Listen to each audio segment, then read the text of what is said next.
Hey everybody, this is Marco Boykovich, and I'm going to show you how to play my guitar solo in My Strength Returning.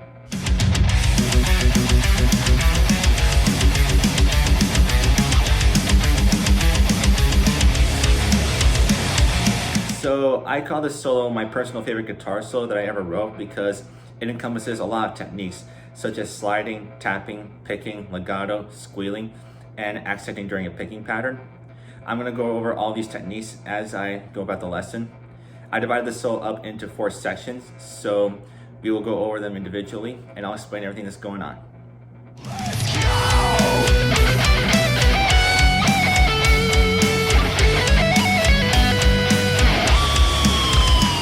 So section 1 of my guitar solo begins on the 10th fret of the B string, which is A, hammering onto the 12th fret of the B string, which is B.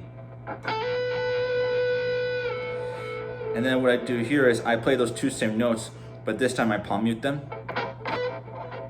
And then what I do is I play 10th fret on the E, which is D, but this time not palm muted. Then I play back to 12th fret on the B. And then I pivot my ring finger to get to 12th fret on the E, to hammer off to 10th fret on the E, back down to 12th fret on the B. So I'm playing E, D, B here. And then I slide up to the 15th fret and then play the 14th fret.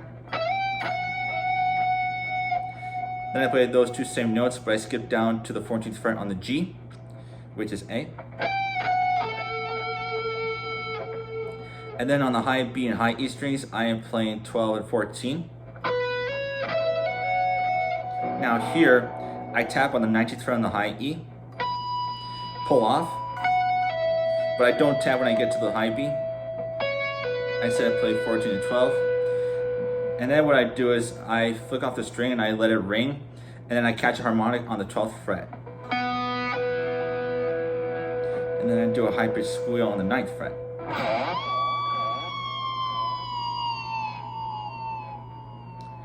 So here's section 1 played slowly for you.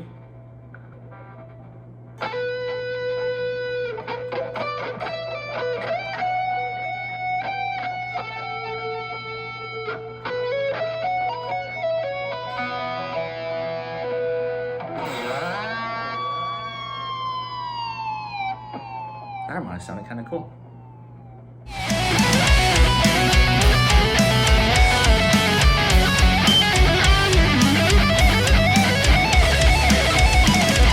So section 2 of my guitar solo begins on the 5th fret of the high B string, hammering onto the 7th fret of the high B string, which is E to F sharp. Then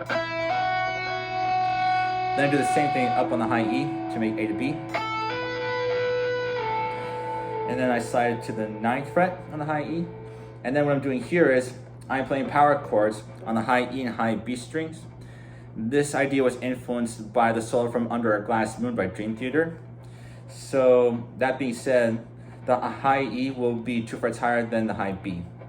So I play 9, 7, slide down to 5, then I play 7, 5, slide back up to 7, and then I play 9, 7, and I slide up to 9. Now note here, I'm hitting G sharp.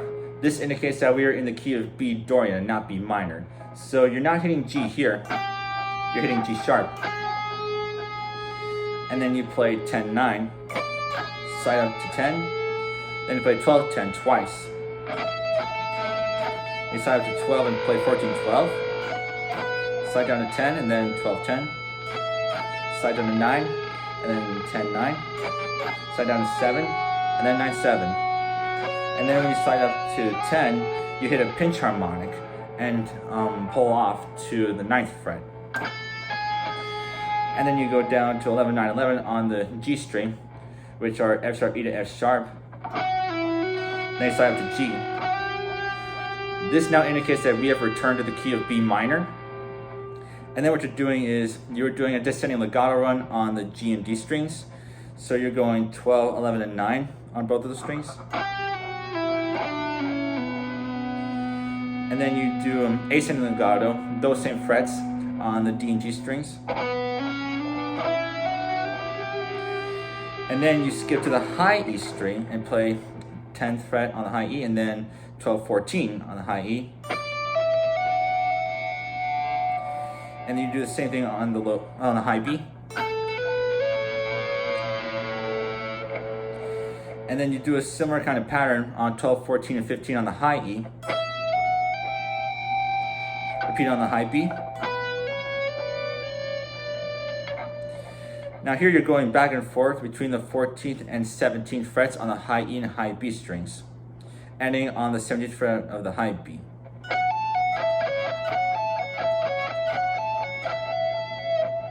And then when you repeat that pattern, you play the 19th fret on the high E, but you still play 17th fret on the high B.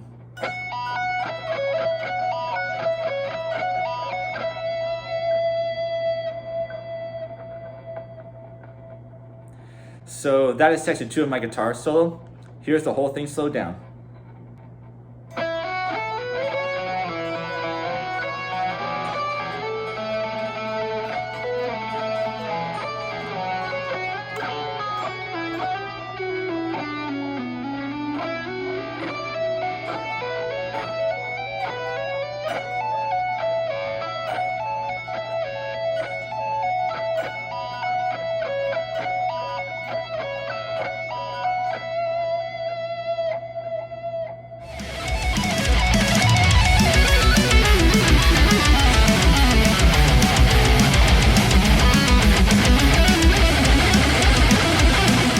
So section 3 of my guitar solo begins with tapping.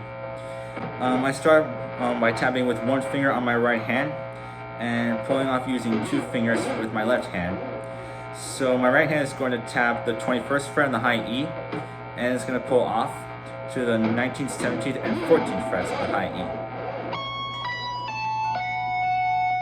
And I repeat the same thing but down the B string, but this time I'm using my ring finger to tap on the 22nd fret.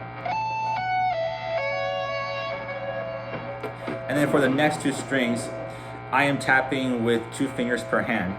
So I begin with 18, 16, and 14 on the G. And then I repeat the same kind of descending pattern, but use my ring finger to tap on the 17th fret. And then do the same pattern, this time on the D string.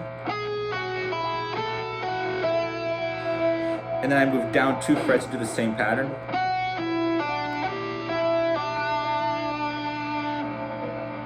And then what I do here is I tap 16, 14, and 12 on the A. And then I tap 17, 14, and 12 on the low E. And then I do those 2 strings again. And then on the low B, I do 15, 14, and 12 twice. And then I ring out the string. You could also play the tapping part of my guitar solo with just one finger on your right hand, but I highly suggest you try with multiple fingers to help build coordination and dexterity. So now we're at the end of section 3. It begins on the 7th fret of the low B string, followed by 10 and 12 of the low B string, to make F sharp, A, and B palm muted. Now, for this part of the solo, I'm going to be jumping back and forth with palm muting and not palm muting. So once we skip up to the A string, we play 9/11, palm muted. Now note here, 11th fret on the A string is G sharp, so we indicated we return to B Dorian. Once we play 9/11 and 9 on the D string, we don't palm mute. When we get back to the A string and play 11, 9, 11, we do palm mute. Now to make things more interesting, when we get back up to the D string and play 9/11, that's palm muted. And then when we go up to the G string and play 9/11, 9, that's not palm muted. Now, how this section ends is I play 11, 9 on the G and D strings, but on the G string, I play it once with no palm muting, and on the D string, I play it twice with palm muting, and also I pick every note. So it's gonna sound like this.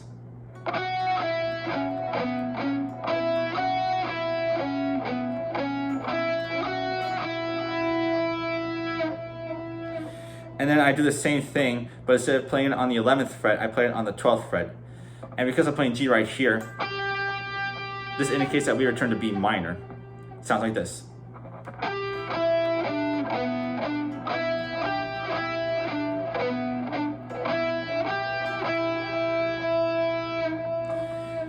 You could look at 9-11-9 and 9-12-9 as kind of like the intro to that part. So here's section 3 slowed down.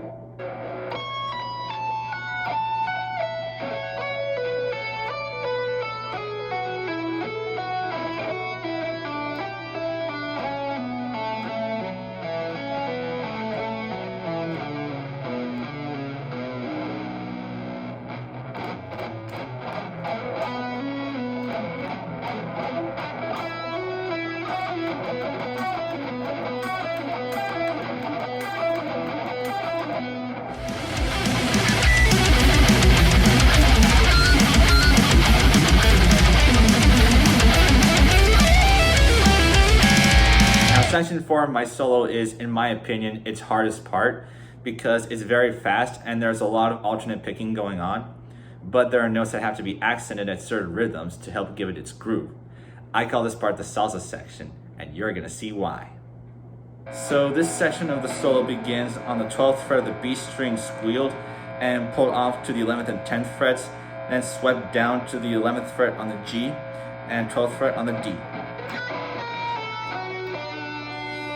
And then pulled off to the 9th fret on the D, and then back to the 11th fret on the D, and back to the 12th fret.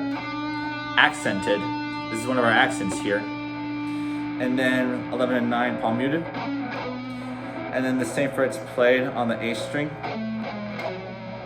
This note's out of key, but there are going to be a lot of off-key notes here. And having this many off-key notes here makes sense because they're all leading to something exciting. They're leading to the accents. So then we're going to play 7, 8, and 9 on the A and D strings. And then we're going to play 7th on the G, but we're not going to palm mute it. Again, one of the notes that we accent. Then we play 9, 8, 7, 8, 9 on the D.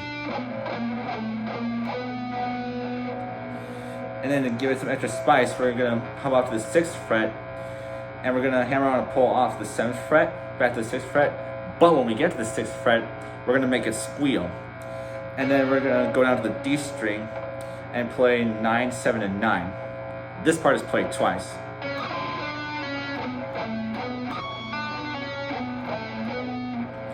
Second time we do the 9, 7, and 9 on the D string, what you're going to want to do is get your pointer finger ready to skip down to the 5th fret of the E string.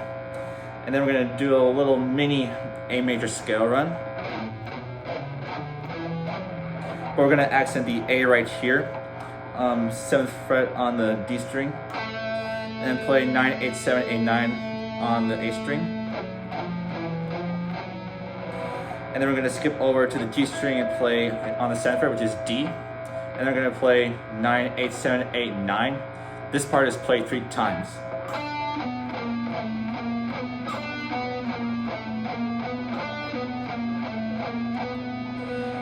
Then we move up to the 9th fret on the G string, and we play 11, 9, 11 on the D string. D string is palm muted just like it was last time, but the G string is not.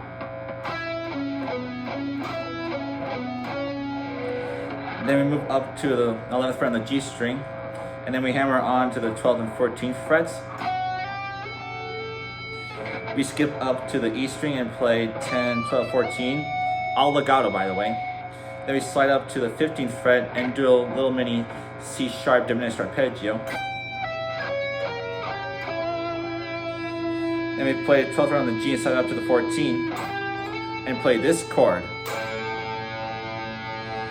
So it's 14 on the G, 14 on the B, and 15 on the E. So the notes here are A, C sharp, and G, which makes this chord an A dominant omitted 5th chord. And the solo ends when you slide down after playing that chord and add a little whammy bar to it. And with that, here's section 4, slowed down.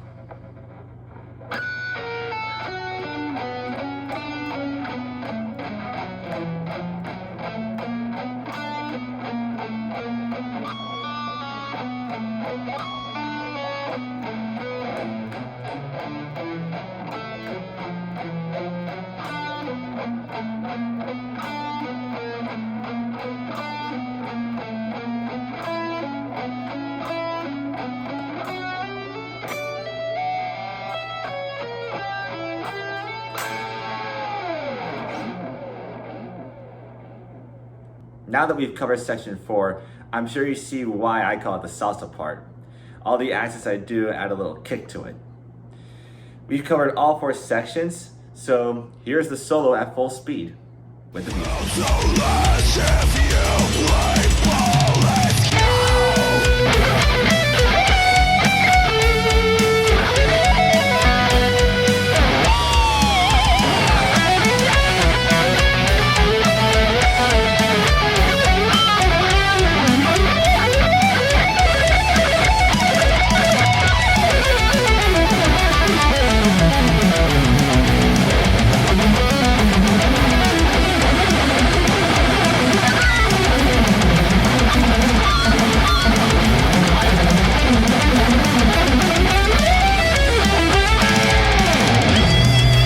So I hope you had fun watching this tutorial on how to play My Solo and My Strength Returning. Aside from learning the solo, hopefully you picked up some stuff now that you can incorporate into your own playing, like accenting notes during alternate picking passages. Thank you so much for tuning in and for listening to my album Venom. Your support truly means the world to me. My close friend Anthony DeFilio played a guest solo on this song, and it's absolutely amazing. Please go check him out on his YouTube. He's an incredible guitar player, and we started a band called Spiritual Chaos. So we'd also appreciate it if you follow our singer Joshua Fredo, our bassist Liam Edwards, and our drummer Jesse Rojas. They're also amazing at their respective instruments, and we are so excited to show you guys what we've got coming up. I'll see you guys later. Stay metal.